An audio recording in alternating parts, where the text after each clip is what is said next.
And today I would like to present Donna Conley. She is the Executive Director for Ohio Citizen Advocates for Chemical Dependency Prevention and Treatment. Good morning, everyone, and thank you for joining. And then we will also hear from Kathleen Geminer, who is the Project Director for Ohio Consumers for Health Coverage. Good morning. And I'm Melissa Chenault, Communications Manager here at UHCAN, Ohio, and I'll be serving as moderator and fielding questions at the end. So first, we just want to give you a brief introduction to who Ohio Citizen Advocates are and who OCHC is. Donna? Well, Ohio Citizen Advocates is a statewide advocacy organization, obviously, with a focus on eliminating the stigma that's associated with addiction to alcohol and other drugs and working to promote long-term recovery. Okay, thank you, Donna. And then Kathleen, would you like to tell us a little bit about Ohio Consumers for Health Coverage? Sure, Alyssa. Ohio Consumers for Health Coverage is a broad-based coalition. It's a statewide group working to achieve quality, affordable health care for all Ohioans. We focus primarily on the implementation of the Affordable Care Act, and the coalition is staffed by UHCAN, Ohio. It's been together since 2007. Great, thank you. So just to go over a quick overview of what we'll be covering today in this webinar, we'll start with why open enrollment and the Affordable Care Act matters to substance use disorder advocates. Then Kathleen will give and Donna will give a basic overview of different aspects of the Affordable Care Act. And then finally, we'll close with what you can do to help your members and clients now to help implement the ACA that works for substance use disorder advocates. So the first thing we want to do is a quick poll. And the first poll is, what is the biggest problem that your members, clients, or yourself face? And that's currently in the current healthcare system. And you can choose either that you don't have enough information about the insurance benefits in the current marketplace. Maybe you think you're going to struggle with having extra money in the budget to afford even a modest share of premiums. Or maybe you've had bad past experiences with health insurance companies with either not covering what you needed or the coverage is just simply unaffordable. And then if you have something else that you're concerned about, click the other and then type in the comment section what that other thing is that you are concerned about when it comes to ACA implementation and enrollment. And then I'll share these results with everyone so we can kind of see what we said. Great, we're getting a great response. It looks like it's almost 50-50 split between the first two, not knowing enough about the insurance benefits offered in the marketplace, and then about half concerned about not having that extra money to afford even a modest share.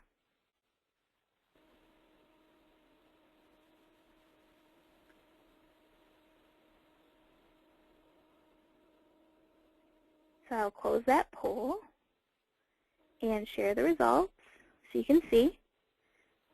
And then I'll hide them. And we will turn it over to Donna, and she'll talk about why open enrollment is so important. Thank you. And I'd like to add to that title, why open enrollment is important and the key role that each of you can play in making sure people get access to health benefits. As advocates, our interest is in making sure that people with substance use disorder have access to the health care they need to avoid problematic use of alcohol and other drugs and to get appropriate treatment when they need it in order to move into recovery. As many of you know, many people with substance use disorder cannot do any of this because they lack a payer source for their care, whether that is Medicaid or insurance coverage. And there are several barriers that get in the way of access that we believe you are in a unique position to help with. You would probably agree that the Affordable Care Act is extremely complex. And many people do not understand the Affordable Care Act, and in fact, many, believe it or not, are not even aware that this opportunity is coming.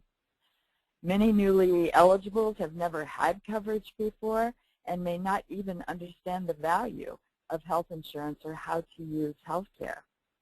As professionals and advocates who encounter people with substance use disorder, we hope that you will use the information in this webinar to find teachable moments with your clients that will encourage them to enroll in health care. Next slide. So I'm going to talk just briefly, give you a status update on the Medicaid portion. First of all, the Affordable Care Act expands access to coverage in two different ways. The first one being Medicaid expansion. And states have the option of expanding Medicaid up to 138% of the federal poverty level. And you see the income eligibility guideline for that on the slide. But that will only apply if Ohio accepts the expansion of Medicaid. And I'll update you on the status of that in just a moment. The second way that the Affordable Care Act expands access to coverage is through private insurance through the marketplace, formerly referred to as the exchange, now being called the marketplace. And that will offer choices of private insurance plans that will be called qualified health plans, or QHPs, and will provide financial help to those who qualify to help pay the premiums. So excuse me, the status of Medicaid expansion in Ohio, obviously the media is full of news around Medicaid expansion. And I will tell you that Governor Kasich does remain committed to expansion. We thought that there may be a decision coming out of the Ohio General Assembly, our legislature, in September, but now we know that they're not coming back into session until October. So what that means is another delay. So as sort of a backup plan, advocates around the state are working on petitioning the Ohio General Assembly to pass legislation in a formal way that would allow the question to go to the ballot in November of 2014 if the legislature does not act to expand Medicaid. Next slide. This next slide it demonstrates why Medicaid expansion is so important. You'll see the black arrow pointing to the coverage gap. And that highlights the folks that will not have any access to health care, either through Medicaid expansion or through the insurance marketplace, if Medicaid is not expanded. And primarily that group involves childless adults, which we often see in the substance use disorder population as not being able to access treatment or other health care because they don't have a payer source. And then also a portion of the parents, the second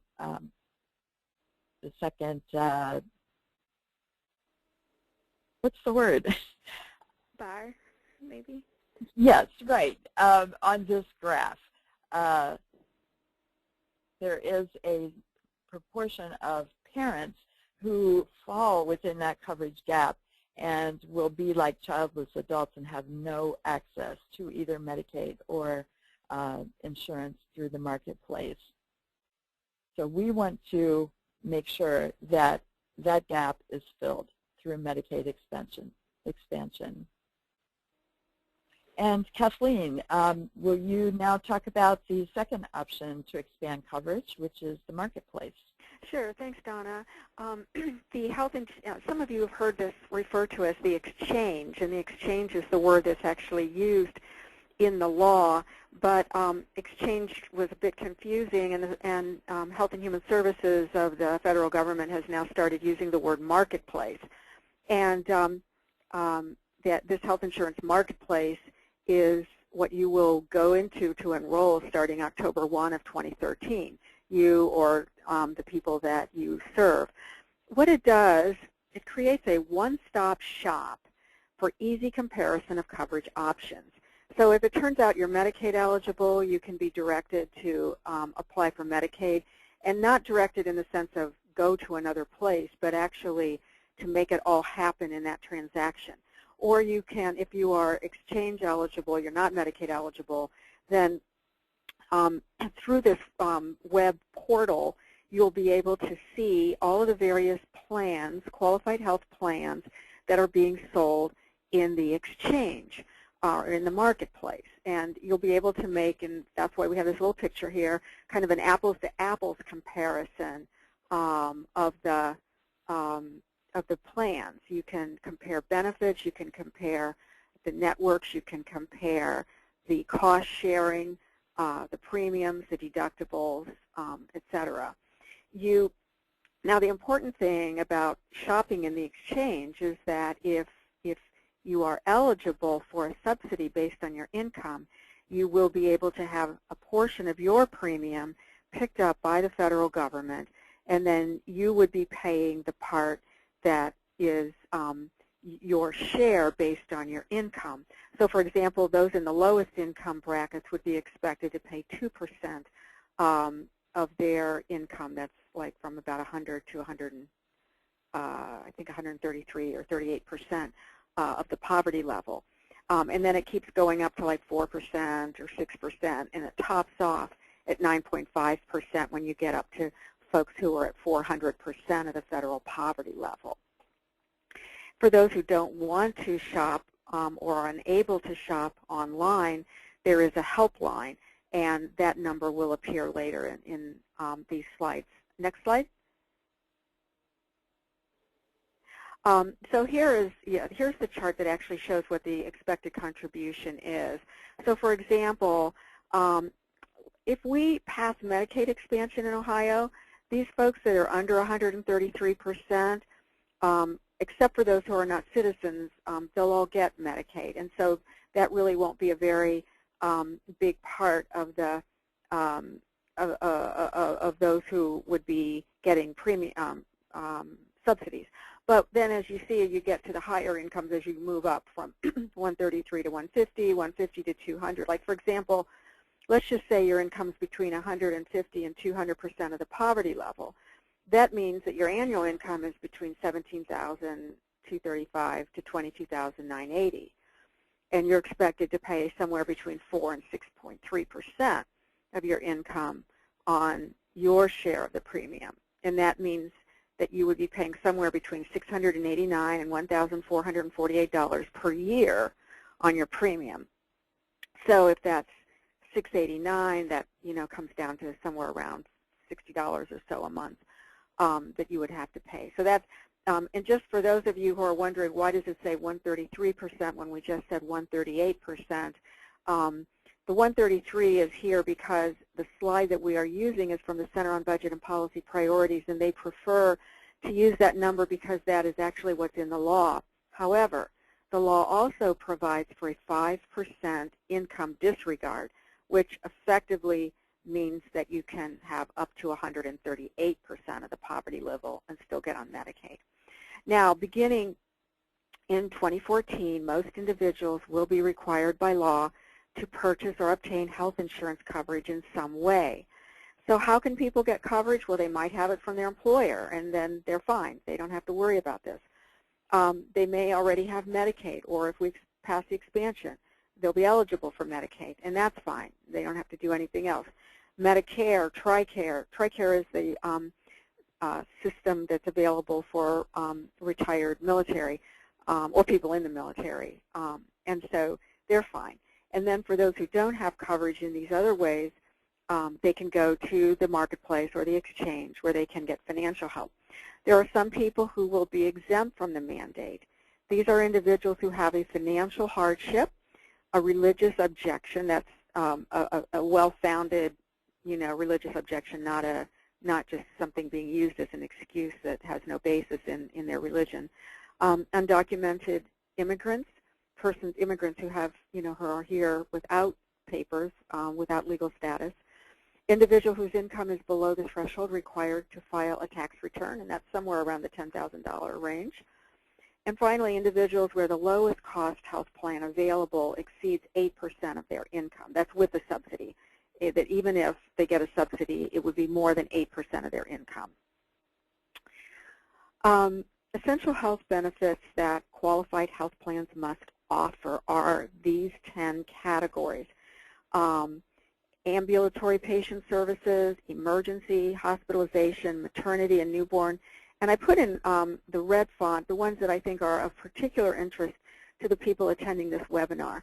Mental health and substance abuse disorder services. These have to be in every health plan that's sold in the exchange. Same with prescription drug coverage.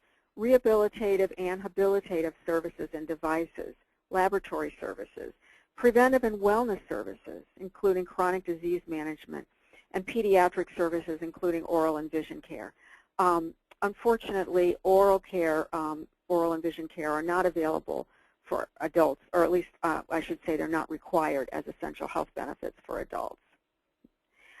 Now, this may be a little bit difficult to figure out how to shop for a plan in the exchange, especially for those who have not been insured. And so there are people designated to help, and they're called navigators. They're written into the law. Their job is to inform people about their new insurance options, to help them enroll, and to help people keep their coverage or to stay enrolled. Now, there are insurance brokers and agents, and they, as long as they're willing to get the training, which is a fairly modest training that is provided through the federal government, they are also permitted to help people buy plans in the exchange. But they're not really navigators. They are a separate category of insurance brokers and agents who help people today and can help them in the marketplace. The navigator doesn't choose the plan. The person must be able to choose his own plan, and if the person really can't make a choice because they just don't know and they want advice instead of simple information, they should go to a broker or an agent. And the navigators also can't receive direct or indirect payment from the health insurers. Now, in Ohio, there are 4 navigators that will be serving our state. The one getting the largest grant is the Ohio Association of Food Banks. Many people know of them because they operate the Benefit Bank, which has sites all over the state. The Claremont Recovery Center, which will serve people in Claremont, Brown, and Adams counties. Helping Hands Community Outreach Center, which is in Dayton, serving people in Dayton. And the Neighborhood Health Association, which will serve an area of Northwest Ohio. They're a federally qualified health center in Toledo. Next slide. So how can you help your members, your clients, your friends, the people that you interact with, and yourself to get ready? So first of all, you have to urge people to get ready for the open enrollment that starts on October 1st of 2013. So if you have a newsletter, there's an article that's at the link here on healthcare.gov. You can just drop that article right into your newsletter, and it's very easy. And like an excerpt from it, just to give you an idea, it says, no doubt you've been starting to hear about the new health insurance marketplace, a key part of the health care law that will be open for business on October 1st, but you probably still have questions, and then it goes into what those questions might be. And that link is there. Now, this is what I want to spend a little more time on. As an organization, you could become a certified application counselor, and I'm going to refer to them as CACs. The CACs are like navigators, but they're not navigators. They don't do everything that navigators are required to do, but they can help people to get enrolled. They're trained by the federal government to help people understand their choices under the Affordable Care Act. The CACs are usually people that are working in an agency or an organization that already is helping people to secure health care or other benefits. And CACs are not paid by the federal government to do their work the way navigators are, but some private money may become available. Next slide. So if you want to find out all that is required of a CAC, there is a link here. And let me just mention that these slides will become available after the webinar, so you'll be able to click on these links. So you don't have to try to copy down everything that you're seeing in some of these long links. Then you can fill out an application online. And the link for the application is here. I did it the other day for our organization, UHCAN Ohio. It took me about 15 minutes, so it's not difficult. Someone then from the Center on Consumer Information and Insurance Oversight, which is the federal agency that enforces the Affordable Care Act, will contact the applicant if it appears that the applicant has the qualifications to get more details about the applicant's organization or agency. Next. Now, an organization that wants to be a CAC should already be helping people to secure assistance of some kind. They should have a system for protecting confidential client data. And they have to have a system to screen employees and volunteers who help clients and who handle sensitive information. Next. They should be aware of any relationships with insurance companies or others that could pose a conflict of interest and be prepared to discuss this with the people from CCIO. The organization needs to be prepared to enter into a written agreement with CCIO and to identify who in your organization will be trained to actually carry out the functions of the Certified Application Counselor. Next. I think there's some things you need to think through as you begin to plan becoming a CAC. Will you establish an appointment system? So if people call you, will you say, you know, you can come in next week, you know, we have these times available? Or will you set up certain days of the week that you might have a kind of a clinic where people come and they're served on a first-come, first-served basis? Will you partner with others who are knowledgeable, such as brokers or tax preparers? But you do have to keep in mind that there are conflict of interest rules, and so whenever you choose a partner, you have to think about whether the partner might have any conflicts of interest that would have to be disclosed to the people that are being served.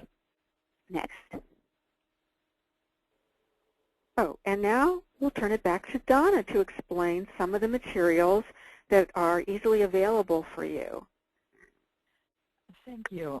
I mentioned early on in this webinar about finding teachable moments with the folks that you encounter to educate them about the potential new benefits of health coverage. And that's great, is you know, to begin that dialogue, that discussion with your clients and other people who don't have coverage at present. But I would like to suggest that you take one additional step, and that is to hand something to that client that is understandable, that directs them to healthcare.gov, where they can actually enroll and find out if they're eligible, and other kinds of information that is available.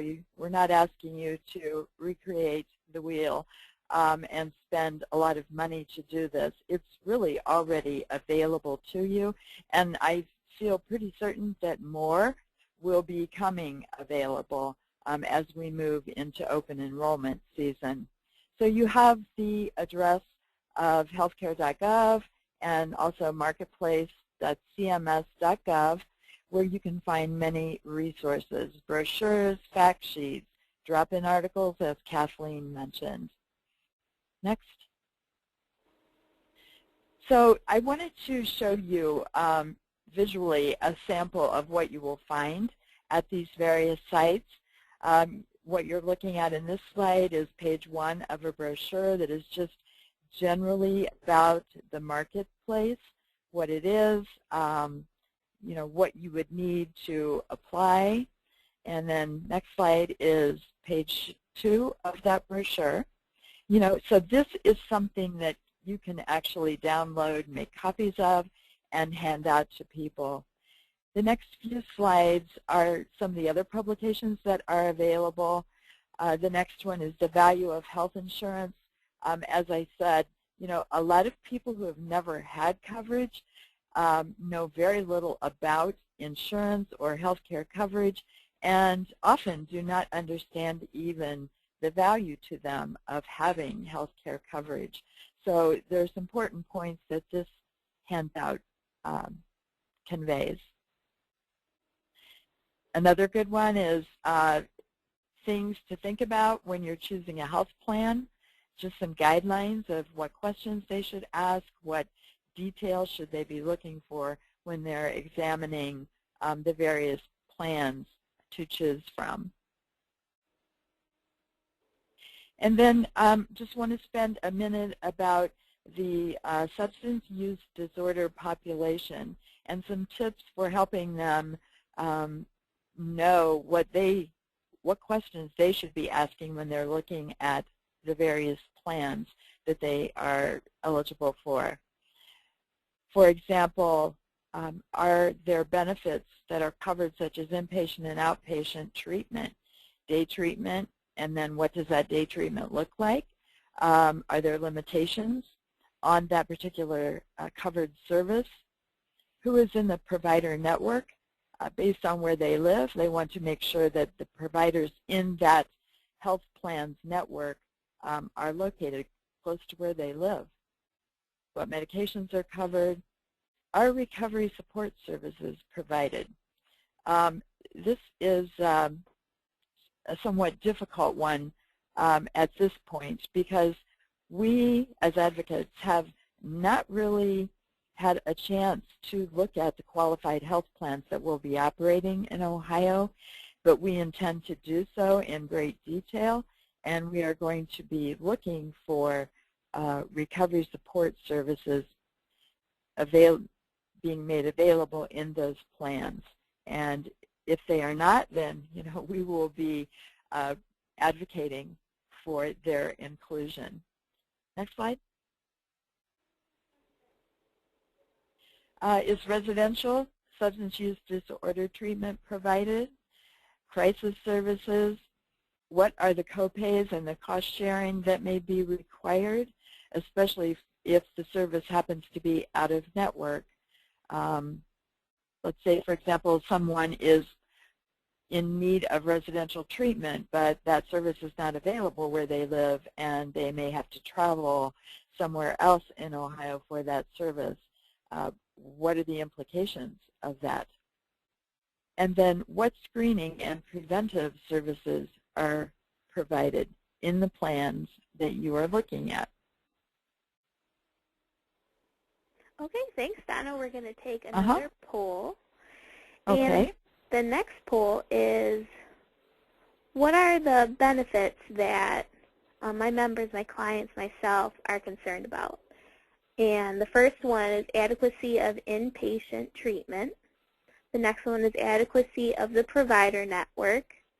The third option is breadth of drug formulary, or maybe you're concerned about something else. Click the other button and then submit it to me in the questions box, and I'll share it with everyone on the webinar. Take a few minutes to select your answer about your concerns, and we'll share these results with everyone.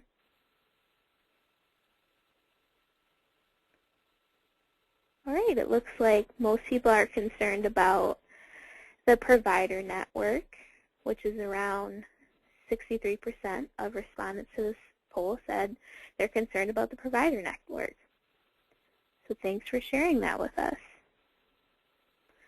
Now we're going to turn it over to Kathleen, and she's going to go through some quick question and answers about some common questions that you might hear from your clients or members. Okay, thank you, Alyssa. I think the first thing people want to know is, well, if I'm eligible for a subsidy, how's that going to work? And people have a couple choices.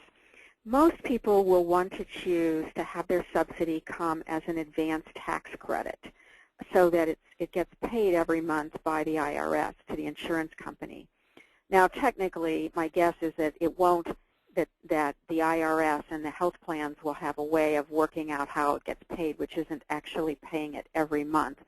But it means that it is being paid in advance so that the individual only has to pay their share of premium each month in order to stay current on their insurance policy.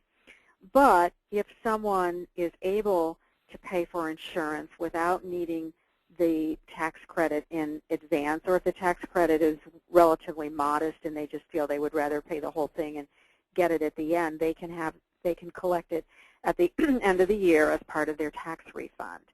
So for example, John has a premium of $400 a month. That means that's how much total his insurance policy costs up front, the premium. And based on his income, he is responsible to pay $100 per month. So he can choose to have the federal government pay the $300 per month to the insurance company, and John just has to send in a check for $100 each month to stay current and keep his insurance in force. And you have that little box. You know, if you have questions about what I'm saying, you can write the questions in, and there'll be time for Q&A at the end here. Now, let's look at question 2. This comes up a lot. I have been turned down from insurance in the past, or maybe someone will say I've been had an exorbitant premium in the past because of a pre-existing medical condition. Can the insurance company still do that? No. The Affordable Care Act does not allow insurance companies to turn you down because of a pre-existing medical condition. They can charge different premiums based on certain factors, and those include size of the household, age, and geography. And just to take one quick moment, geography means that every state is broken into a certain number of regions based on how many large urban areas they have. In Ohio, we actually have 17 regions. So that means that the premium you're paying, so you might get, let's say you get an Aetna plan in Columbus, and you have a friend who gets it in Cleveland, and your premium, same exact plan, and let's just say you're the exact same age and you're both single people, households, you may find that one of you is paying a little different than the other, and that's because medical costs can vary from region to region. Okay, next slide. Question 3. This gets a little tougher. If I am working, but I can't afford what my employer says I have to pay to be part of the company's insurance plan, can I go to the marketplace where I might be eligible for a subsidy? And the answer is that in most cases you probably won't be able to do that. But if certain conditions are met, you could get insurance in the marketplace with a subsidy. And if you're in a situation where you're getting insurance at work, or someone that you're helping is getting insurance at work, but they say, I haven't ever taken it because I've never been able to afford it, that person should probably seek the help of a broker or a navigator to determine if they meet the conditions. It depends on their share of income, the cost of the premium, the value of the insurance, a little bit more than I can get into in the short time we have for this webinar today.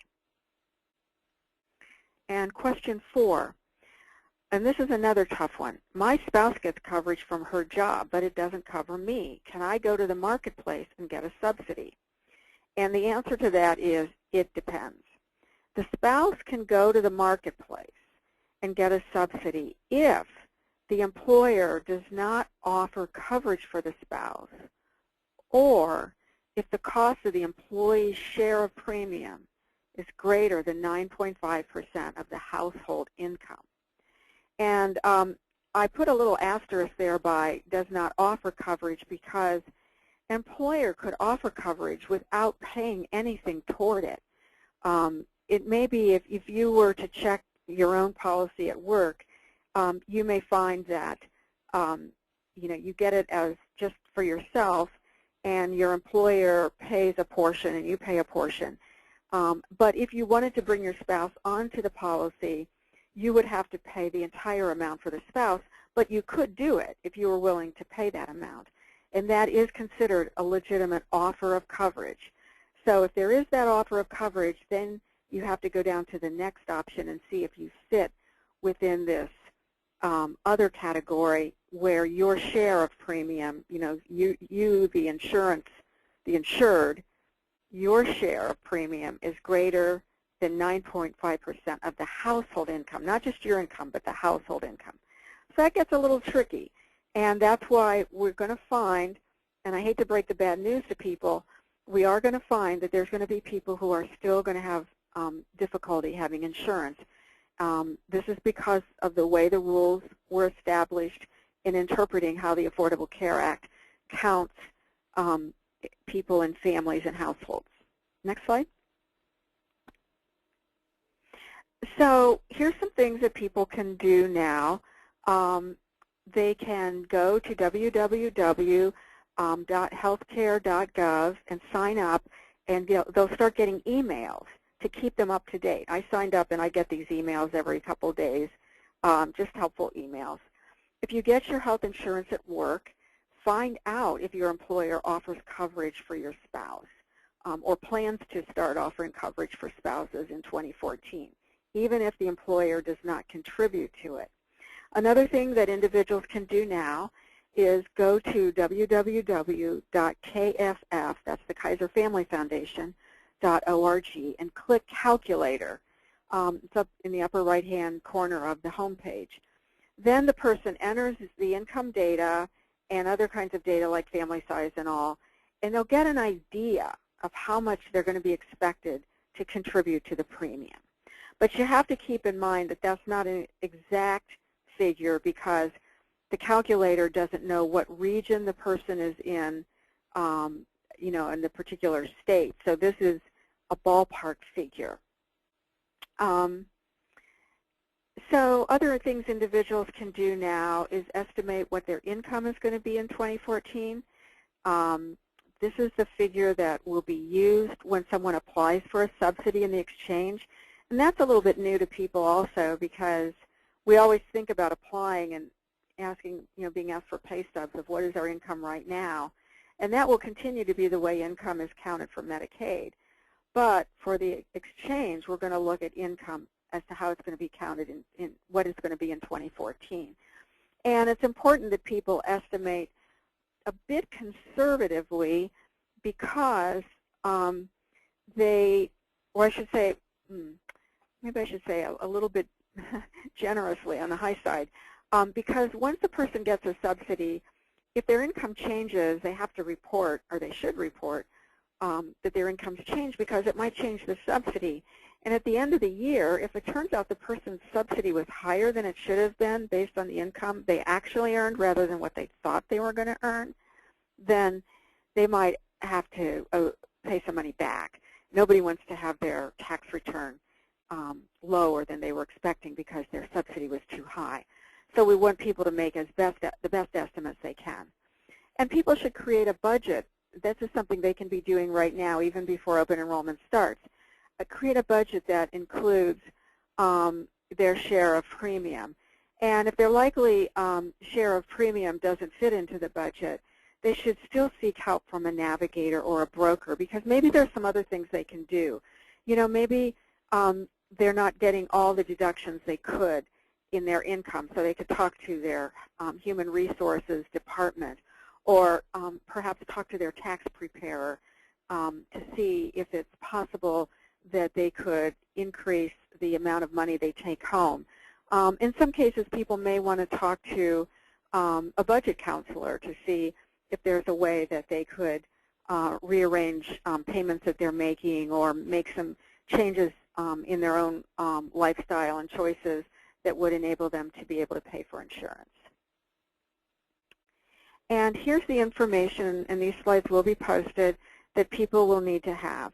They need, if they are not going to rely solely on the internet as a way of examining their options, they want to be able to ask questions by phone. And here's both the number, 1-800-318-2596, and the TTY number, 1-855-889-4325. That's for people who have a hearing impairment. And then online, people will go to the www.healthcare.gov. And there's some things that you can do to help other people get the help they need.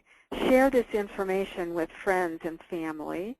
schedule a presenter to attend a club or an organization meeting. Stay informed by following us on Facebook and Twitter, or join our email list by signing up on our websites. All right, thanks, Kathleen. Before we turn it over to questions, we have another poll, and the question is, after hearing about the Certified Application Counselor organization, maybe do you have some interest in it? So the first answer is, I think my organization might want to become a Certified Application Counselor, or maybe it is just beyond what your organization can do at this time, or maybe you want some more information. Just select your answer, and if you think you'd like to have your organization become one, we can follow up with you if you have any questions about what's involved with that. So I'll close the poll and share the results. Looks like half of you think you need a little more information. And there are some links in this PowerPoint that you can find some more information, or we'd be happy to talk over any concerns you have about that. Yeah, Liz, if I can just jump back in for just one quick minute. For folks that are interested, and it looks like a quarter of you are interested in becoming CACs, please reach out to me or to Donna so we can talk to you more about how you might do that. And if you need more information, just the same, we're very willing to help you in any way we can. Great, so now we're going to open it up for questions.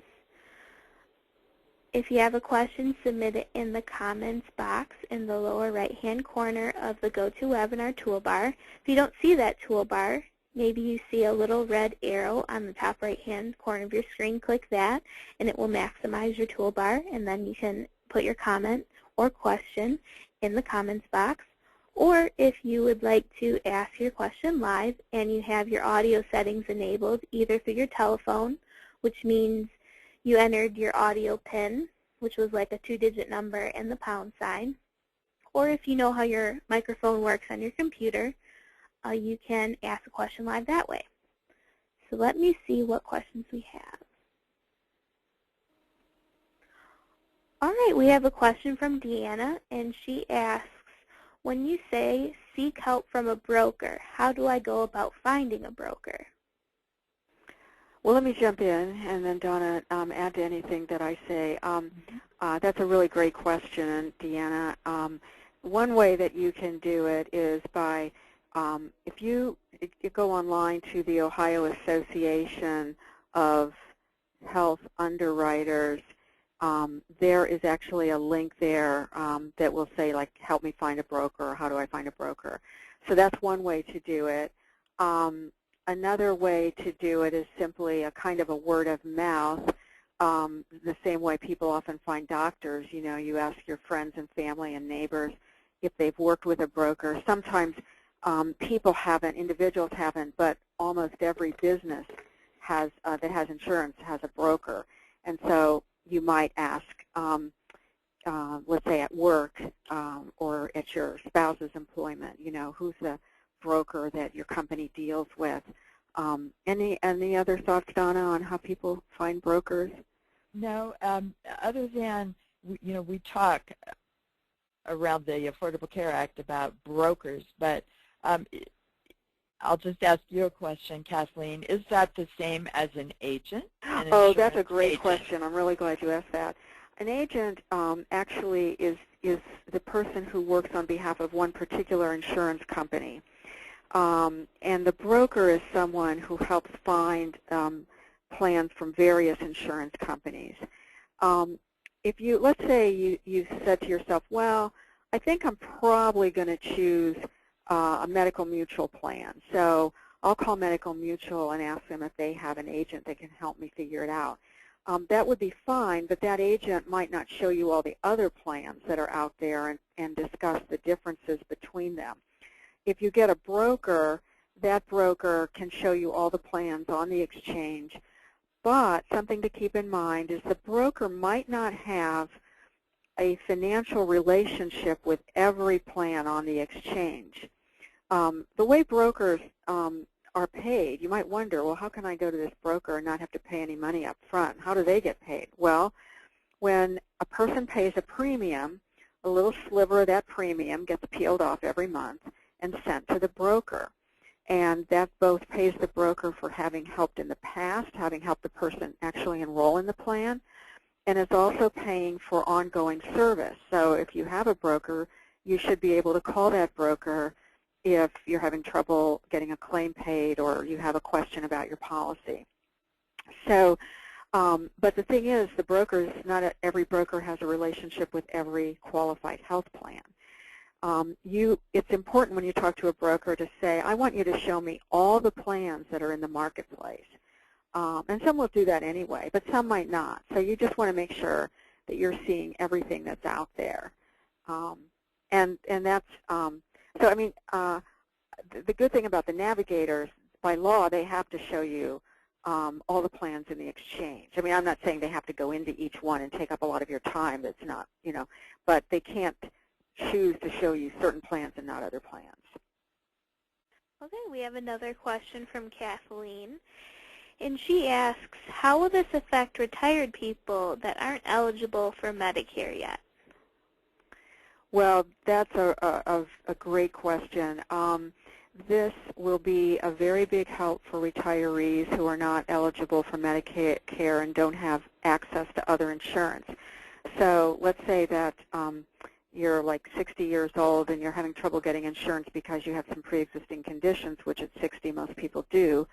In the exchange, you'll be able to buy a plan without that pre-existing condition or conditions being an impediment.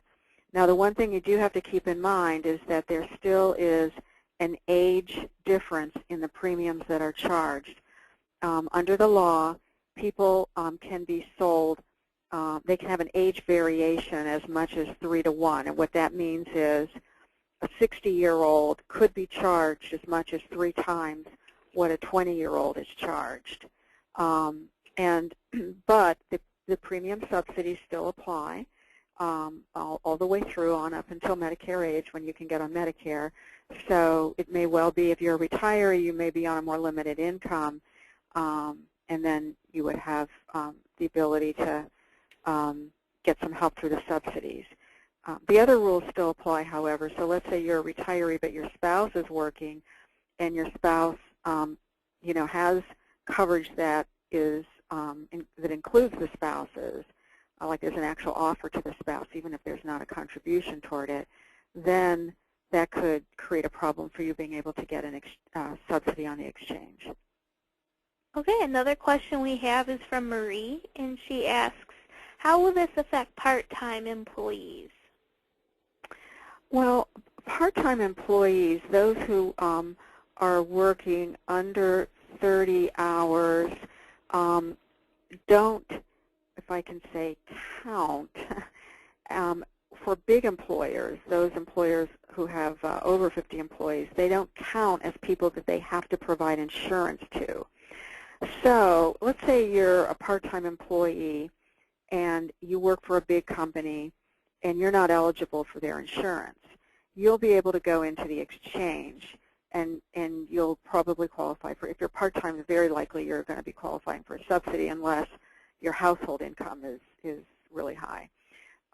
So part-time employees are fully eligible for the coverage. They just have to, it's just going to involve some of the same questions about what their household income is and whether there's an offer of coverage available from a spouse. Okay, we have another question from Lisa, and she asks, how can we reassure our clients that getting help won't target them for audits or identify them as perhaps not paying for insurance?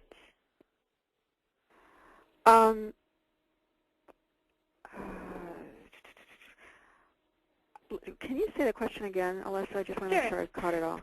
Yeah, the question is, how can we reassure our clients that getting help won't target them for audits or identify them as perhaps not paying for insurance? I guess I'm having a little trouble with identifying them not paying for insurance, identifying by whom, but they certainly aren't going to be audited. There's nothing, I mean, the IRS has no interest in auditing people because they're getting help. They are simply providing a function of determining the subsidy and then sending on the money to the company. The auditing, if there's any auditing, the only auditing that's being done is comparing what they actually earned with the tax subsidy they got, so that they can determine whether or not they are owed more money than they got or whether they actually have an obligation to pay something back. Okay, great. The next question we have is, how do people become navigators? People can become navigators. At this point, the organizations in Ohio that are navigator organizations are set. They've been decided, they applied, they got a grant, but those organizations may be hiring people to become navigators. And so what I would say is you've got a list in the slides here of each of the 4 navigators in Ohio with their phone numbers. If somebody wants to be a navigator, they should give them a call and find out what the procedure is to apply. Okay, we've got a question from Jeff, and he asks about how are federally qualified health centers involved, and do we know of any ones that are involved in Northeast Ohio? We know that one of the navigators is a federally qualified health center in Northwest Ohio. However, all of the federally qualified health centers were given the option to apply for some money, federal money, that would enable them to do assistance, enrollment assistance, and to do both in-reach, that is helping their own patients choose plans, and outreach, helping people who are not patients of the health center to learn about the exchange and to choose a plan. So in Northeast Ohio, there would be health centers in federally qualified health centers. There's several of them in Cleveland, at least 2, I think 3 in Cleveland. I know there's at least 1 in Akron. Pretty sure there's 1 in Canton. I know there's 1 in Canton. And Youngstown, Warren, they all have health centers. And like Mansfield does. So I know that people could simply contact those health centers and ask them how they are going about, assisting people. And I would encourage organizations that don't want to become CACs themselves, but would like to have some help on site for their clients to contact their community health center.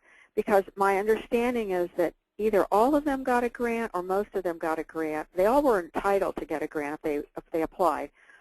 And I think they all applied. So they should have somebody on staff who will be a certified application counselor and see if they would be willing to spend a certain amount of time at your site, 1 day a month, a couple of days a month, or whatever, to do enrollment. Okay, thanks, Kathleen. We're going to take a couple more questions before we wrap it up this morning. And Donna, feel free to jump in here. I don't want to hog this stage. No, you're not. You are the expert on insurance, Kathleen. All right, we have a question from Kathleen, and she asks, if the employee has access to buying health insurance at work, but it exceeds the 9.5%, are they eligible for a subsidy in the marketplace?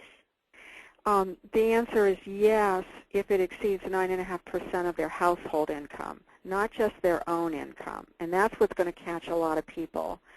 The share of premium in many cases will exceed 9.5% of their own income, but if you look at their household income, it's going to be higher. And let me just say something. I don't like this rule. I don't think it makes sense. The advocate community across the country filed comments. We opposed it, and I hope it gets changed eventually because it's going to keep people out of getting coverage who really need to get that coverage. All right, well, it doesn't look like we have any more questions. So I just want to make our webinar participants aware of some helpful websites. Ohio Citizens Advocates, UHCAN Ohio, Ohio Consumers for Health Coverage, also the healthcare.gov. Remember that website, visit it frequently. AARP.org is also a great resource, and then the KaiserFamilyFoundation.org is a great resource for that subsidy calculator that Kathleen talked about. And then UHCAN Ohio also staffs a healthcare helpline.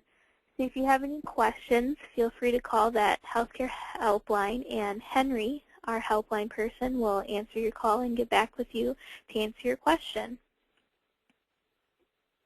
Then we have one more final poll, and it is just about joining our email list. We know this is a lot of information. You may have questions. You may come up with questions after you staying late up at night with these questions running through your brain.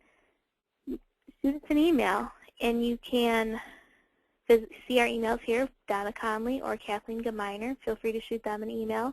Or if you'd like to get our regular emails, either Ohio Citizen Advocates or Ohio Consumers for Health Coverage, you can just click yes, add me to that list. Yes, add me to OCHC's list. Or if you'd like to be added to both our lists, just click yes, and we will make sure you get on our list right away to get that information out to you. And as Kathleen mentioned, we will be sending a copy of this PowerPoint out in a follow-up email.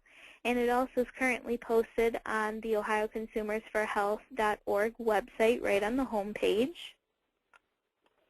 I'd like to thank Donna and Kathleen for taking time to present on this information today.